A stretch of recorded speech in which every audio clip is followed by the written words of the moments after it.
Hi, everyone, and welcome to another episode of Ancient Warfare Answers with me, Murray. Couple of things today. In the last Ancient Warfare podcast where I interviewed Joe Ball, some of you pointed out, indeed, that I had cut my hair and shaved my beard, as I have.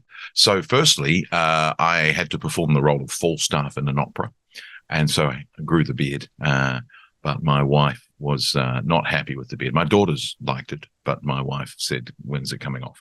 So I'd had it for 10 months, and so I shaved it. So this was the me before I had the beard last year. And of course, then cut the hair too. So the hair is now shorter, floppier. And I look about 12, apparently, according to some of the people who know me. So that's the first thing. The second thing, oh, look at this. It's another postcard for Ancient Warfare Answers. So it's going to go up on my shelf in just a second. It's from Francesco from Greece. Now, unfortunately, Francesco asks something I know nothing about. So I'm going to have to do some research on your postcard, Francesco, but I will get onto that. I've already got several tabs open about the question you're asking, and I'll give a heads up here. If you wanted to build ancient weapons or armor with modern materials, what would you choose and why? So I've already got several tabs open for that answer, but I will do more research before I can get to it. But don't fret, I have got your postcard. It is going on my shelf. It will cover up Varro and Boethius. There you go. And a bit of bead. Lovely epidaurus there. Yes, you too can send us a postcard if you'd like. PO Box 222, Belfield, Belfield, New South Wales, 2191, Australia. That will get to me. Evidence that I can get postcards. Fantastic. And of course, you can back us on Patreon /Ancient Warfare Podcast. And you can back us at one of three different levels, Optio, Legionary, Optio, and Centurion. Now, for today's question, I've got a couple that I want to look at in this section. And this is a question from John, and he says, what are your thoughts on the news that we are starting to be able to read some of the carbonised scrolls from Herculaneum? What do you think will be found when we can read them? What would you love to be located, rediscovered? Look forward to hearing your answers. Yes, indeed. Very exciting for me in this age of AI, and probably a very exciting thing indeed to be able to read them by their layers without destroying them. And it's a really useful, I've been talking to some linguists about it in terms of not the Herculaneum scrolls necessarily, but the hundreds of thousands of cuneiform tablets which have been found that, of course, can be scanned relatively quickly as opposed to read by scholars relatively quickly. And AI can presumably go through those much, much faster than scholars can. They've dug them out in the 18th and 19th centuries and still haven't got through them all. And of course, more and more are being discovered every day. So the good thing there, of course, is that they can read those and flag what's an important piece of text, whereas they can't necessarily recognize a new symbol in cuneiform or whatever language it happens to be, in Akkadian or Mari or whatever. But they can recognize the current known symbols, and then that would need to have a linguistic scholar moving on from that. And I suppose in that sense, the same thing is true of the scrolls from Herculaneum, that they're going to be able to read these texts where there's known word forms. And obviously, we're not necessarily dealing with epigraphic capitals. We might be dealing with cursive handwriting, in which case they're going to need to know and learn those letter forms. So there's probably a couple of different ones. One is the scan, and then the compilation of the scan to show you what the contents are. And I imagine that there's going to be a couple of things to iron out there, because the precise reading of the layers and the precise differentiating between the different words is going to be problematic. And I imagine that there'll be different readings that can be made from some of these things. But also the idea that, once you have that, the translation of it it follows relatively quickly, you would think. But then what is it we've got? It's not like these scrolls will necessarily identify themselves in this is the lost book of Livy. Because when they were written and saved, they probably weren't lost, and therefore it might be a book of Livy. And someone's going to have to point that out, that this is a book of Livy or things. And that would probably be one of the things that I would love to have found, would be some lost books of Livy. But there's, of course, so much literature that we've lost. The number that gets bandied about is that 95% of what was written in the ancient world has been lost. So, it's an odd choice to go, well, take your pick from the 95% that doesn't exist. And I think the funny thing about a lot of it is the people who want to study Tacitus want Tacitus to be discovered. The people who want to study Livy want Livy to be discovered.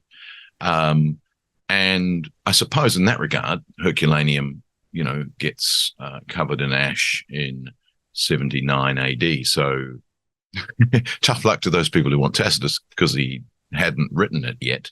So essentially anything of that earlier period, any of the lost epics, any of the lost plays, perhaps a new author that we don't know, for instance, in Greek tragedy or comedy. In Greek comedy, for instance, we only have plays by Aristophanes.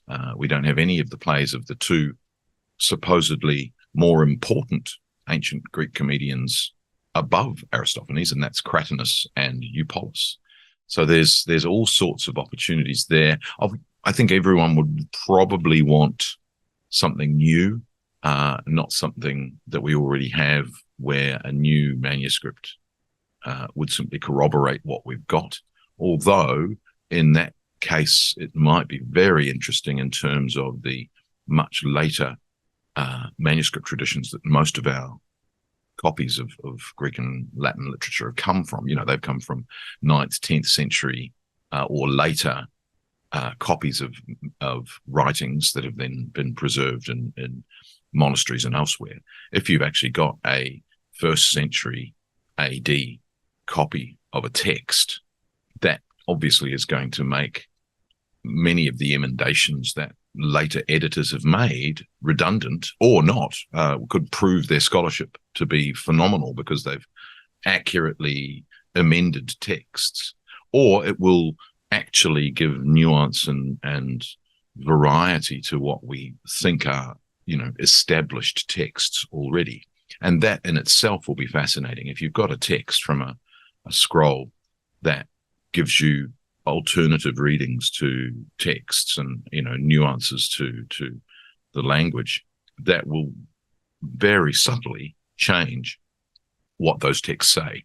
And of course, there'll be huge amounts of debate about what that means, what those changes actually are, what it means for the hundreds of years of scholarship that has used those alternative readings that are now shown to be not accurate because we've got a handwritten example from the 1st century AD, or of course that handwritten example from the 1st century AD could also be rife with errors. As with so many of the papyri that we've got, they are sort of exercises. I suppose with Herculaneum, you might be able to say, why would they be preserved in a library? Less likely to be exercises, more likely to be finished copies of texts and things like that. I think, it would be fascinating to find anything that's new, not just repeats of old literature that we've already got, although that also would be interesting. I would love if it was an author that we've never heard of, no one mentions, and it's just a new text, which can be proven by the provenance of the scrolls. It's clearly authentic. Just rewrite something entirely. For instance, no contemporary author mentions Plutarch in the 2nd century AD, or, and there's several. Appian, for instance, is writing at the same time as Polyaenus of Macedon. He's someone I know a fair bit about. And Cornelius Fronto, the rhetoric tutor of Marcus Aurelius and Lucius Verus. So neither of them, Appian and Fronto, mention Polyaenus. Polyaenus doesn't mention them. I think Fronto does mention Appian. So there's clearly these people, and they're all, law courts and rhetoricians. So they're all in the same circles at the same time, precisely. So they did know they must have known each other, but they don't mention each other in their writings. So in that regard, coming across an author, whether it be a historical author or a poet or an orator, would be wonderful to have one of those be completely new, that we don't know anything about them except what's preserved in those writings that we discover. That would be fantastic. I'd love that. But we shall see. We shall see indeed. And I mean, it's very exciting that if the technology is accurate and rapidly and we can get that translations and information into the world rapidly, that's going to be a very exciting time for scholarship. And I don't know how many volumes of L'Herbes, for instance, those new readings of the scrolls will take, whether there's going to be argument about your scanning isn't as good as our scanning, let our scanner scan it, and a different reading from a different scanner. That's what a kettle of worms that will be. Kettle of worms? No. Can of worms, kettle of fish. Sorry, I mixed my metaphors there. And so, it's exciting nonetheless, and it's been talked about for a while. But previously, it was the idea that you could unroll them and read them once, and then they'd be destroyed. So I think the scanning of them, whereby it won't damage them, is, of course, a much better scenario. It's just whether we can rely on that scanning technology, and that will only get better and more accurate. But nonetheless, very exciting. So thank you, John, for your question, and I hope that in some way answers it. And I look forward to answering another one of your questions soon on the next Ancient Warfare Answers with me, Murray. Thanks. Bye.